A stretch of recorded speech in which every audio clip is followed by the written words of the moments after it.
আজকের রাতটা অন্য সব রাতের মতো নয়। চারিদিকে এক থমথমে পবিত্রতা। আকাশের চাঁদটাও যেন আজ কেমন ম্লান। আমি এসে বসেছি ওর পাশে, একদম মুখোমুখি। ওর বড় বড় শান্ত চোখ দুটো এই আধারেও আমার ভেতরের মানুষটাকে দেখছে।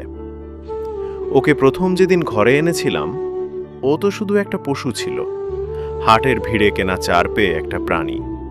কিন্তু কটা দিনে এই চেনা উঠোনের বুকে ও কখন যেন ঘরের একজন হয়ে উঠল। আমি হাত বাড়ালেই ও মাথা নিচু করে। ওর উষ্ণ নিঃশ্বাস আমার হাতের তালুতে এসে লাগে।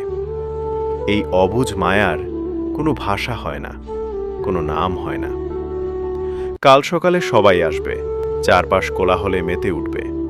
ছুরির ধারালো আলোয় রাঙা হয়ে উঠবে চেনা উঠোন। সবাই বলবে কুরবানি সফল হয়েছে।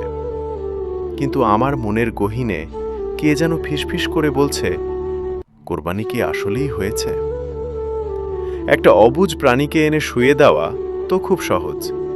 টাকা দিয়ে বাজারের সেরা পশুটা কেনাও কঠিন কিছু নয়।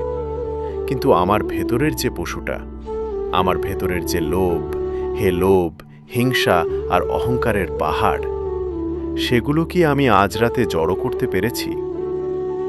সৃষ্টিকর্তা তো মাংসের খতিয়ান নেবেন না, তিনি রক্তের নদীও দেখতে চান না।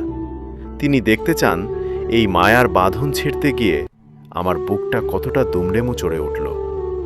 তিনি দেখতে চান অন্যের মুখে হাসি ফোটাতে গিয়ে আমার নিজের আমিত্ব কতটা কোরবানি হলো।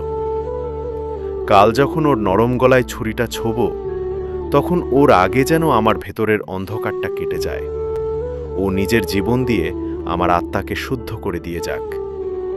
ওর ওই বোবা চোখের শেষ চাহনি আর আমার চোখের দুফোঁটা জল মিশে গিয়ে যেন সত্যি হয়ে ওঠে আমার কোরবানি।